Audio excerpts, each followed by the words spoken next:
சொந்தம் எது சொந்தம்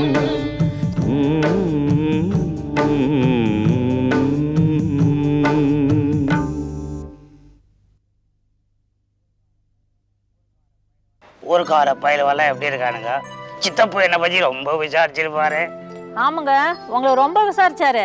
உங்க வீட்டுக்காரரு ஜம்பமா பேசிக்கிட்டு பந்தா பண்ணிக்கிட்டு இருப்பாரு. இன்னும் அப்படிதான் இருக்காரான்னு கேட்டாரு. அவரு கேட்டாரா இல்ல நீயா சொல்றியா? தெரிஞ்ச விஷயத்த நான் ஏங்க சொல்ல போறேன். என்னடி கிண்டல? அதெல்லாம் இருக்கட்டுங்க. இப்ப நான் கல்யாணத்துக்கு போயிட்டு வந்தேன் பாருங்க. அங்க கணபதியா பிள்ளைன்னு ஒருத்தரை பார்த்தேங்க. அவருக்கு நம்ம குடும்பத்தை பத்தி நல்லா தெரியுமா? அது யார்டி அவன் கணபதியா புள்ள? மேல்மருவத்துல ஹோட்டல் வச்சிருந்தாராம். அவர்கிட்ட நம்ம பொண்ணு ஜாதகத்தை கொடுத்து நல்ல மாப்பிள்ளையா பார்த்து சொல்லுங்கன்னு சொன்னேன். அறிவு இருக்காடி உனக்கு? இட்லி சுட்டு விற்கிறவங்க கிட்ட என் பொண்ணு ஜாதகத்தை கொடுத்துட்டு வரியா? அட என்னங்க நீங்க, அவரு ஒரு காலத்துல இட்லி சுட்டு வித்தாருங்க. இப்போ சாயல்குடியில திருமண தகவல் நிலையம்னு ஒண்ணு ஆரம்பிச்சு அங்கேயே செட்டில் ஆயிட்டாராம். இப்ப நான் போயிட்டு வந்தேன் பாருங்க, அந்த கல்யாணத்தை கூட அவரு தான் முடிச்சு வச்சாராம். நம்ம வீட்லயும் ஒரு பொண்ணு இருக்கு. அவளை பத்தி கொஞ்சமாவது நினைச்சு பாக்குறீங்களா? உங்க அக்காவோட வாழைத்தோப்பை பத்தி கவலைப்படுறீங்களே தவிர வாழ வேண்டிய நம்ம பொண்ணை பத்தி உங்களுக்கு கவலையே இல்லை. அவளை நினைச்சு பார்க்க மாட்டேங்கிறீங்க. என்ன என்னடி பண்ண சொல்ற? அந்த கௌரி சங்கருக்கு பொண்ணை கல்யாணம் கட்டி வைக்கலான்னு பார்த்தா காலை ஒடிச்சின்னு வீல் சேர்ல உட்காந்துட்டான். அந்த ஜோதி சங்கருக்கு கல்யாணம் பண்ணி வைக்கலான்னு பார்த்தா திசை மாறி போயிட்டான். என்னுடைய திட்டம் சரியா இருந்தாலும் உன் பொண்ணுடைய ஜாதகத்துல கட்டம் சரியா இல்லையாடி? இப்போ மிச்சம் இருக்கிறது அந்த பிரபாசங்கர் ஒருத்தன் தான். அவனை எப்படியாவது மடக்கி நம்ம வலையில போடணும். பிரபாசங்கர் என்ன நீங்க உட்கார சேரா மடக்கி போறதுக்கு? உங்க அக்கா மோலின்னு ஒரு பொண்ணை வீட்டோட சேர்த்து வச்சிருக்காங்களாம். மோலியா? என்ன பேர் இது? யாரவா? ஏதாவது பணக்கார பொண்ணா இருக்கும். இல்லைன்னா உங்க அக்கா வீட்டுக்குள்ள சேர்ப்பாங்களா? எனக்கு என்னமோங்க, நம்ம பொண்ணுக்கும் பிரபாசங்கருக்கும் கல்யாணம் நடக்குங்கிற நம்பிக்கையே இல்லை. அதனாலதான் ஊர்ல நம்ம பொண்ணுக்கு மாப்பிள்ளை பார்க்க சொல்லியிருக்கேன். ஓஹோ, அப்படி போதா விஷயம்? அந்த பிரபாசங்கருக்காவது நம்ம பொண்ணை கல்யாணம் கட்டி கொடுக்கலாம்னு நினைச்சேன். அதுவும் முடியாது போல் இருக்கு. அந்த பிரபாசங்கருக்கு நம்ம பொண்ணை கல்யாணம் கட்டி கொடுக்கல, இப்ப பாக்குற இந்த மேஸ்திரி வேலையும் போயிடும். வாழை மரத்துக்கு பக்கத்துல புதுசா கண்ணு முளைக்கிற மாதிரி அந்த மோலி முளைச்சிருக்காள. ஆமாங்க, பிரபாசங்கரும் சின்ன வயசு, அந்த பொண்ணும் சின்ன வயசு. பஞ்சியும் நெருப்பியும் பக்கத்துல வச்சிருக்காங்க. ஏய், அடுப்புல என்னத்தை வச்சு வந்திருக்க? தீது பார், அது பத்தி இப்ப ஊடு பத்தி போகுது போடு.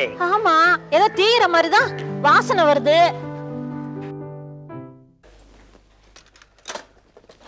முத்தேண்ண, அவர் டிஃபன் சாப்பிட்டாரா? சாப்பிட்டாருமா. அவருக்கு புதினா சட்னினா ரொம்ப பிடிக்கும்னு சொன்னாங்க, அதான் செஞ்சு வச்சேன். என்ன சொன்னாரு? ரொம்ப நல்லா இருக்குன்னு சொன்னாரு. ரொம்ப ரசிச்சு சாப்பிட்டாரு. அப்புறம் அந்த வதக்கி சட்னி ஒன்று பண்ணியிருந்தீங்களே, ரொம்ப பிரமாதம்னாரு.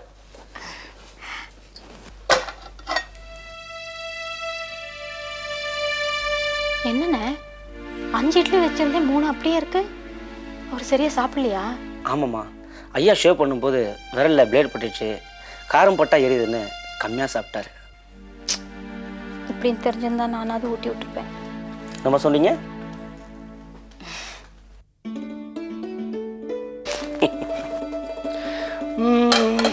அண்ணி, எனக்கு கிரிக்கெட் மேட்ச் டைம் ஆயிடுச்சு, நான் கிளம்புறேன். அம்மா எனக்கு டிஃபன் பண்ணி தரேன்னு சொன்னீங்களே, ஞாபகம் இருக்குல்ல? இதுல அடை சீடை முறுக்கு எல்லாம் இருக்கு. குட், ரொம்ப தேங்க்ஸ் அண்ணி. சரி நீ, நான் கிளம்புறேன். டிஃபன் சாப்பிட்டு போ. டிஃபனா? நான் என்னைக்கு நீ காலைல டிஃபன் சாப்பிட்டேன்? நீ சாப்பிடலன்னு அதை தரமாட்டேன். என்ன நீ நல்ல நீல, நான் மத்தியானம் வந்து நிறைய சாப்பிட்டுக்கேன். ஒரு 2 இட்லி. உட்காரு உட்காரு. நான் நீங்க தட்டு. டிஃபன் இட்லி. இட்லி தொட்டுக்க புதினா சட்னி. புதினா சட்னி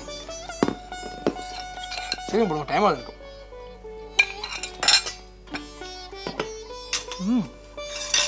நீ பிரமாதமா இருக்கு. நீ நிச்சயமாவா? ஆனால் பொய்யா சொல்கிறேன். சாம்பாரா ஊற்றுங்க. ஐயோ, இவ்வளோ நல்லா இருக்குன்னு தெரிஞ்சா நான் டெய்லி வீட்டில் சாப்பிட்ருப்பேன். முதல்ல அதை செய், இனிமேல் நீ வீட்டில் தான் சாப்பிடணும். உங்களுக்கு ஒன்று தெரியுமா? நீ அந்த வீட்டில் சாப்பிட்டு 3 மாதம் ஆகுது. இங்கே என்னை யாரும் கேர் பண்ணிக்கிறதே இல்லை. ஆனால் எனக்கு கண்டிப்பாக வீட்டில் தான் சாப்பிடுவேன். நீ நான் ஒன்று சொல்லுவேன், நீங்கள் தப்பாக எடுத்துக்கூடாது. என்ன? நீங்கள் இந்த மூளைக்கிட்ட பழகிறது எனக்கு கொஞ்சம் கூட பிடிக்கல. நீ அவகிட்ட சும்மா சாதாரணமாக பேசுறது கூட எனக்கு பிடிக்கல. ஏன் இப்படி சொல்கிற? அதுக்கு இல்லை, நீ என் மனசுக்கு என்னவோ அந்த மாதிரி படுது.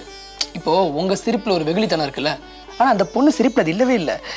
எனக்கு என்னவோ அந்த பொண்ணு ஒரு மோட்டிவோட பழகிற மாதிரி தோணுது. மற்றவங்கள பற்றி நாம ஏன் பிரபா கவலை பண்ணோம்?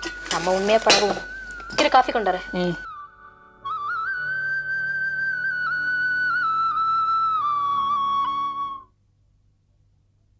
முத்தேண்ணே, அவருக்கு மாத்திரை கொடுத்துட்டீங்களா? கொடுத்துட்டேம்மா, நல்லா தூங்கிட்டு இருக்காரு. 3 மணிக்கு எந்திரிக்கணும்னு சொல்லியிருக்காரு. அம்மா அது வரைக்கும் நான் கொஞ்சம் போஸ்ட் ஆஃபீஸ் வரைக்கும் போயிட்டு வந்துட்டுமா. போஸ்ட் ஆஃபீஸ் எதுக்கு? சம்பள பணத்தை வாங்கி இன்னும் வீட்டுக்கு அனுப்பல. பாவம் என் பொண்டாட்டி குழந்தைங்களை வச்சுட்டு ரொம்ப கஷ்டப்படுவா. அதான் போயிட்டு மணி ஆர்டர் பண்ணிட்டு வரலான்னு. போயிட்டு வாங்க. சரிம்மா. அண்ணா 3 மணிக்குள்ளே வந்துடுங்க. வந்தோடனே காஃபி போட்டு தரேன், அவரை கொண்டு கொடுத்துருங்க. வந்துடுறேம்மா, 10 நிமிஷத்தில் வந்துடுறேன்.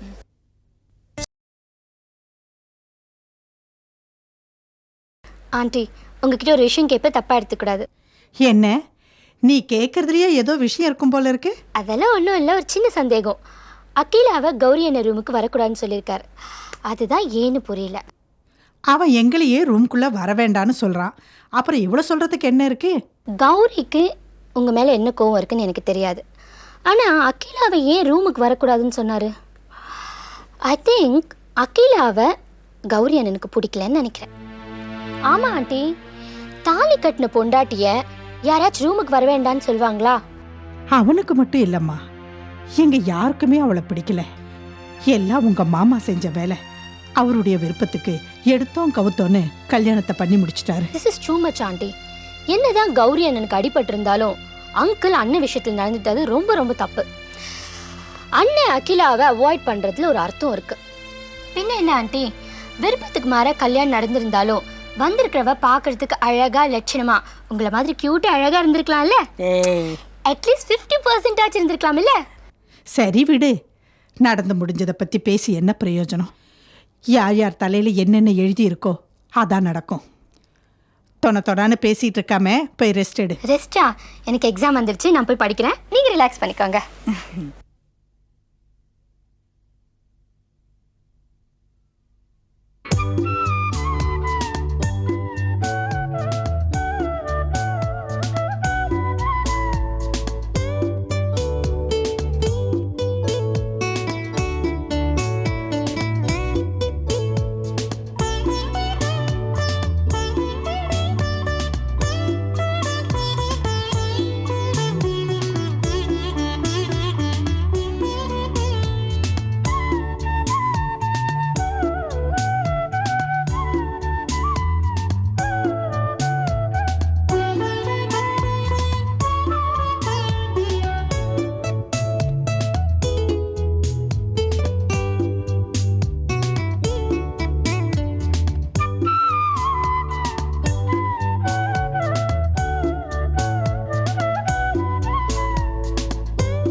என்ன என்ன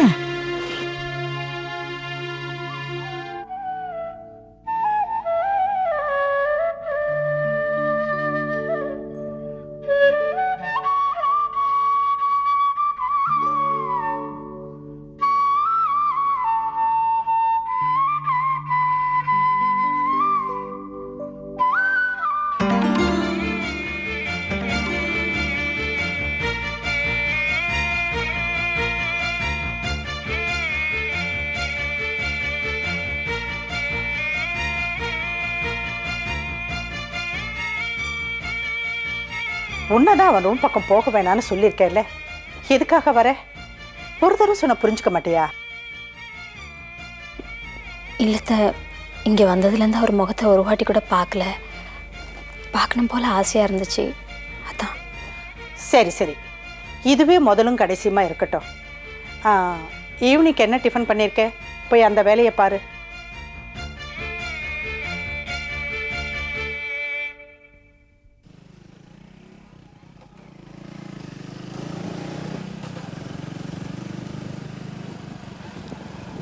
நிறுத்துறா. என்னடா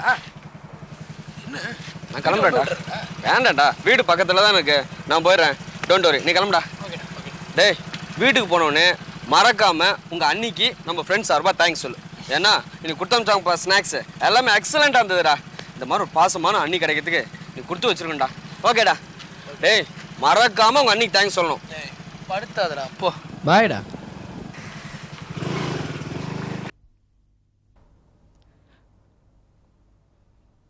போகிறோம், வெட்டுரு.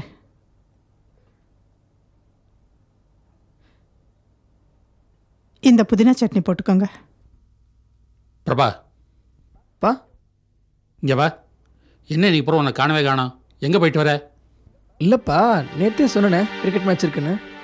மேட்ச் முடிஞ்சுது, கொஞ்ச நேரம் ஃப்ரெண்ட்ஸோட பேசிட்டு இருந்தேன். அப்புறம் ஃப்ரெண்டு ஒருத்தனை ட்ராப் பண்ணிட்டு வீட்டுக்கு வந்தேன். அதான் கொஞ்சம் லேட் ஆயிடுச்சு. தப்பாப்பா? வர வர உன் போக்கே சரியில்லை. பார்த்து நடந்துக்க. உங்கள் அண்ணங்களை காட்டிலும் நீ கொஞ்சம் விவரம் தெரிஞ்சவன், புரிஞ்சுக்கவேன்னு நினைக்கிறேன். இதுக்கு மேலே நான் ஒன்றும் சொல்ல விரும்பலை. சாரிப்பா, ரியலி வெரி சாரி. இனிமேல் லேட்டாக வர மாட்டேன், சீக்கிரம் வந்துடுறேன்ப்பா. சரி சரி, போய் கை கால் அலம்பிட்டு வந்து டிஃபன் சாப்பிடு. மா, அண்ணி எங்கம்மா? ஃபஸ்ட்டு அன்னிக்கு தேங்க்ஸ் சொல்லணும். இங்கே ரூமில் இருக்காங்களா? ஃபஸ்ட்டு பார்த்து வந்துடும் அண்ணியா. ஆமாம் ஜானகி. அகிலா இங்கே? அவன் ரூமில் தான் எங்கேயாவது இருப்பா. சாப்பிடுங்க.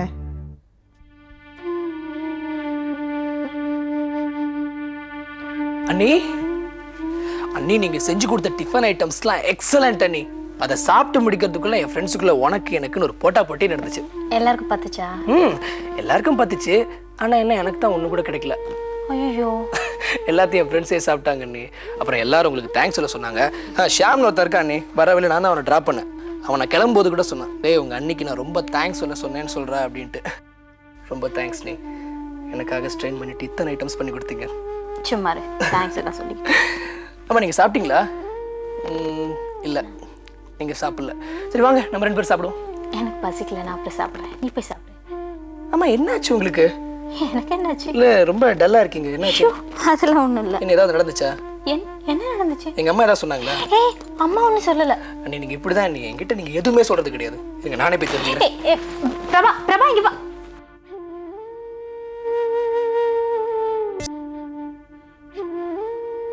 பிரபா, அது வந்து ஏய், நான் உங்ககிட்ட ஒன்றும் கேட்கல, நீங்கள் வேலையை பாரு.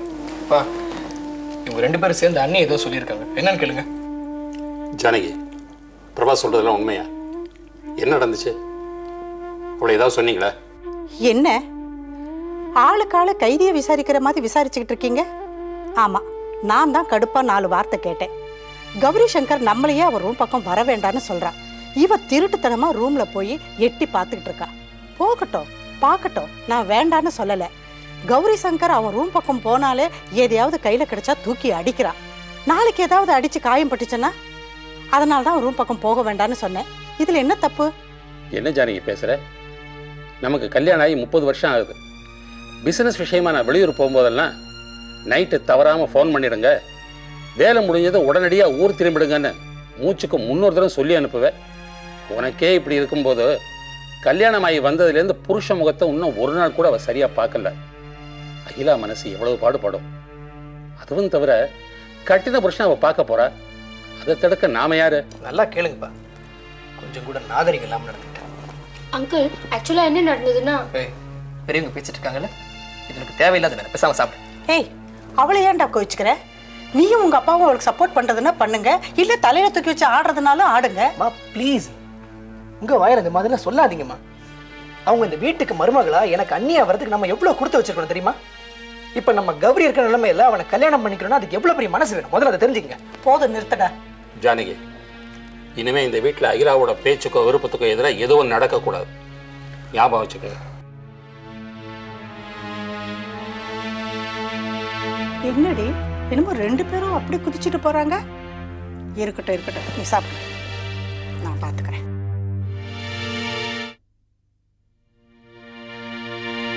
அகிலா, மாமா வாங்க மாமா. கூப்பிட்டிருந்தா நானே வந்திருப்பேனே. இல்லைம்மா, ஜானகி உன் மனசை நோகிற மாதிரி பேசிட்டா. உன் வேதனை எனக்கு நல்லா புரியும். தயவு செஞ்சு எனக்கா நீ அவளை மன்னிச்சிரு. ஐயோ, என்ன நீங்க மன்னிச்சிட்டு கணிச்சிட்டுன்னு பெரிய வார்த்தைலாம் சொல்லிக்கிட்டு? அத்தை என் நன்மைக்காக தானே சொன்னாங்க. நான் உங்க பேச்சை மீறி அங்கே போனது தப்பு தான். உன் நிலைமை எனக்கு நல்லா புரியுதும்மா. சீக்கிரமே இதெல்லாம் மாறிடும். சாப்பிடவாம்மா? வாம்மா.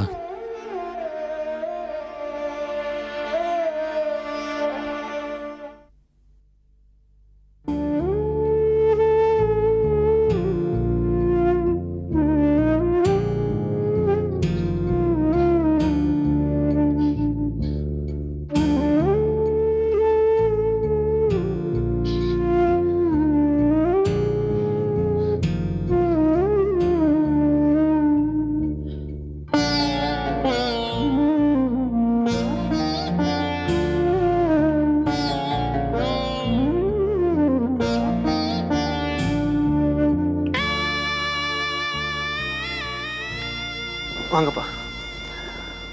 கௌரி, உங்ககிட்ட கொஞ்சம் நான் பேசணும். சொல்லுங்கப்பா. அகிலா உன் ரூமுக்குள்ளே வரக்கூடாதுன்னு சொல்லிட்டேன். அவன் மனசு ரொம்ப கஷ்டப்படுறா. கௌரி, அகிலா வேற யாரும் இல்லை, ஓ மனைவி. உனக்காக இந்த வீட்டுக்கு வந்திருக்கா. உங்கள் அப்பாவாக இருந்து நான் சொல்கிறேன்னு தப்பாக நினச்சிக்காத. என்ன உன் நண்பனாக நினச்சிக்க. உன்னை முழுக்க முழுக்க நம்பி அவன் இந்த வீட்டுக்கு வந்திருக்கா.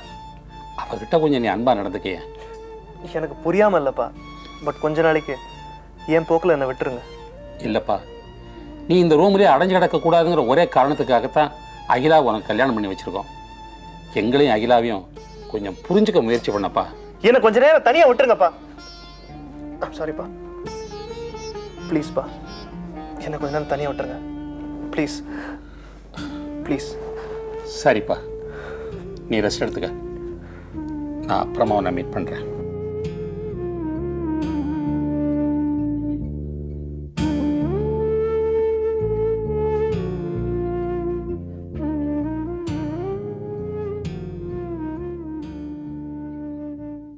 ஓகே மேடம், நான் ஈவினிங் வந்து பார்க்குறேன்.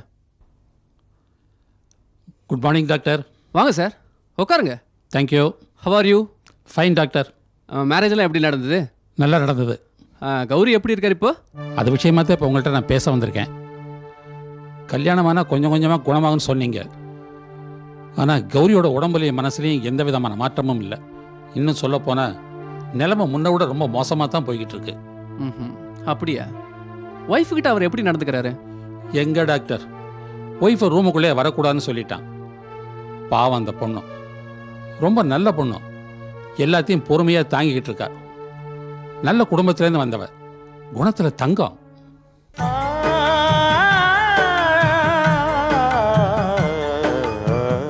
அன்பின் வடிவம் யார் என்று கேட்டால் அத்தனை கண்ணிலும் அகிலா தெரிவாள். உயிரை போலவே உறவுகள் சுமைப்பாள்.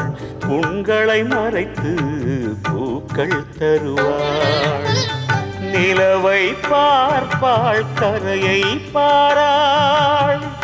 அலையை பார்ப்பாள், நுரையை பாராள். மேனில் கல்லடி தாங்கிக் கொண்டே மீண்டும் மீண்டும் மீண்டும்